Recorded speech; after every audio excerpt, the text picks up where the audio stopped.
Avant la fête de la Pâque, Jésus, sachant que son heure était venue de passer de ce monde au Père, et ayant aimé ceux qui lui appartenaient dans le monde, les aima jusqu'à l'extrême. C'était pendant le souper. Le diable avait déjà mis dans le cœur de Judas l'Iscariote, fils de Simon, l'intention de le trahir.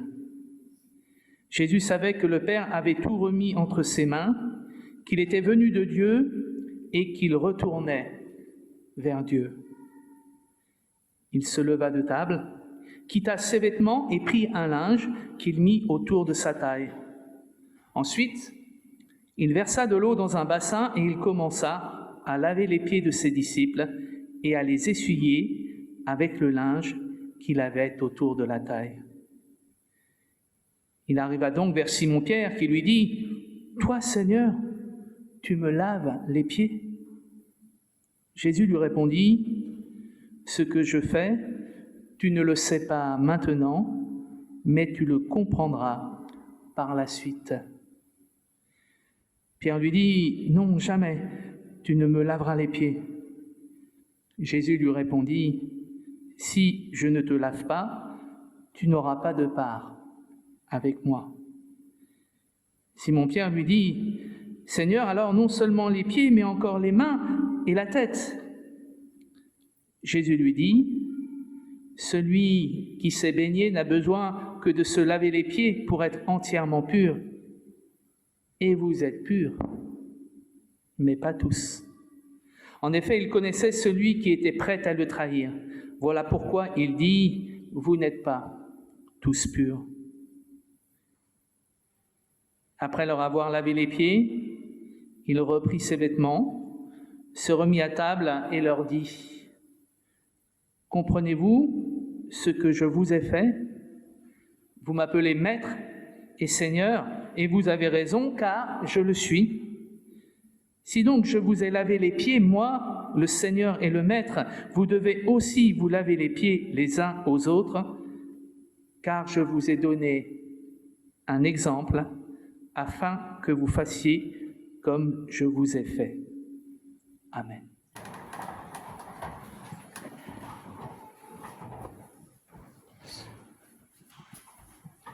Pour entrer dans le mystère de la passion de Jésus, pour méditer sur le sens de sa crucifixion, deux récits nous sont proposés dans les évangiles. Deux actions initiées par Jésus à destination des disciples. D'abord, il y a le récit du repas de la Cène, relaté dans les 3 premiers évangiles, et puis il y a ce geste du lavement des pieds relaté dans l'évangile de Jean uniquement.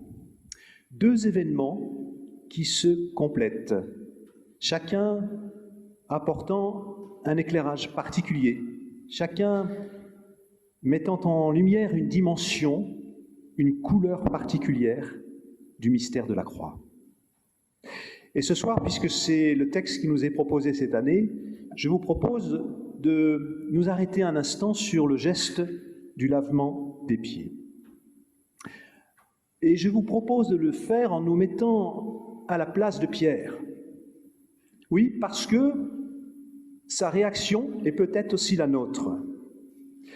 Parce que, comme lui, parfois nous pensons que si Dieu est Dieu, alors il doit se manifester dans la toute-puissance.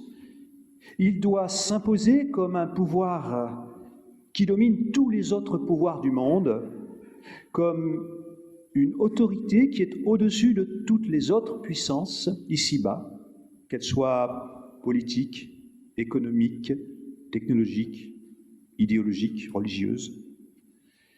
Or, surprise, déception de Pierre.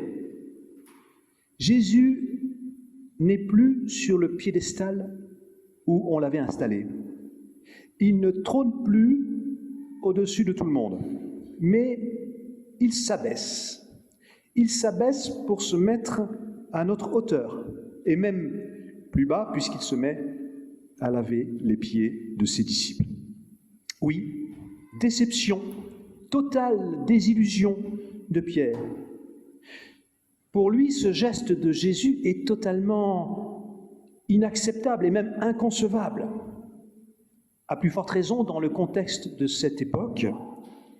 Il faut se l'imaginer, certes le lavement des pieds était une pratique fréquente dans l'Antiquité, c'était un geste connu d'accueil, d'hospitalité, mais c'était un geste qui était assuré par les esclaves, non par leur maître. Un geste qui était une tâche réservée aux personnes de rang inférieur. Or, voici que Jésus renverse les rôles. Pour Pierre, c'est insupportable. Que le maître se fasse esclave, c'est intolérable. Ce sont des échelles de valeurs patiemment construites qui volent en éclats. Ce sont les hiérarchies qui président à l'organisation de toute institution humaine qui sont bousculées. Alors me direz-vous, aujourd'hui comme hier, nos sociétés ont besoin d'ordre, d'autorité, ne serait-ce que pour éviter la loi de la jungle. Il faut des forces de l'ordre pour garantir à chacun un minimum de sécurité. Il faut des pouvoirs législatifs, exécutifs, juridiques pour que la vie en société soit possible. Mais dans l'Église de Jésus-Christ, il n'en va pas de même, nous dit l'Évangile de Jean. Dans l'Église de Jésus-Christ, nous sommes sous un autre régime. Alors certes, ici, Jésus ne se prononce pas directement sur l'organisation politique de son temps ou sur le gouvernement idéal qu'il faudrait mettre en place, ce n'est pas directement son propos. Il porte plutôt notre attention sur la vie en communauté, la vie d'une communauté d'Église. Dans l'Évangile de Marc aussi, on trouve cette parole de Jésus, je vous la cite, « Ceux qu'on regarde comme les chefs des nations tiennent les nations sous leur pouvoir, sous leur domination, mais il n'en est pas ainsi parmi vous. Au contraire, si quelqu'un veut être le premier, qu'il soit l'esclave de tous, car le Fils de l'homme est venu non pour être servi, mais pour donner sa vie pour la multitude. » Ainsi, l'Église de Jésus-Christ, comme la communauté des premiers disciples, est appelée à vivre dans l'amour, dans le service. C'est là, sur ce chemin précisément, que Jésus nous appelle à le suivre. Ce chemin du service qu'il a vécu jusqu'au bout. La traduction que nous avons lue tout à l'heure dit même jusqu'à l'extrême. Pour cette raison, en introduction du récit de la Passion, l'Évangile de Jean écrit cette phrase qui annonce tout le reste, que je crois très importante. Jésus, qui avait aimé les siens qui sont dans le monde, les aima jusqu'au bout. Oui, cela pourrait être un titre donné au récit de la Passion. Jésus les aima jusqu'au bout. Oui, peut-être l'avez-vous remarqué, 2 fois de suite, le verbe aimer est mentionné, avec comme sujet Jésus. 2 fois en un seul verset. Cette répétition marque véritablement une insistance. Et comme si cela ne suffisait pas, l'Évangile redouble d'insistance en ajoutant jusqu'au bout, jusqu'à l'extrême. Ce qui donne les ayant aimés, Jésus les aima jusqu'au bout.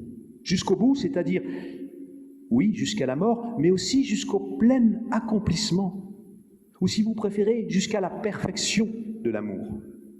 Ainsi, je comprends que dans la passion de Jésus, l'amour pour les humains atteint son point ultime, son plein accomplissement. Encore faut-il préciser de quel amour il s'agit. Ici, c'est le mot grec « agapé » qui désigne cet amour de Jésus. Et agapé, c'est un amour qui n'est pas simple copinage ou plaisir de se retrouver par affinité entre semblables. C'est un amour qui n'est pas possessif, encore moins prédateur. C'est un amour qui ne se substitue pas à autrui en agissant à sa place. C'est un amour qui, au contraire, est dans le renoncement de tout pouvoir, dans le renoncement de toute volonté de dominer autrui. C'est un amour qui se vit dans le service et, pourrait-on dire, avec la volonté de se faire petit pour que l'autre grandisse. Et ici, nous sommes appelés explicitement à faire de même, dans les versets 14 et 15, je vous les relis.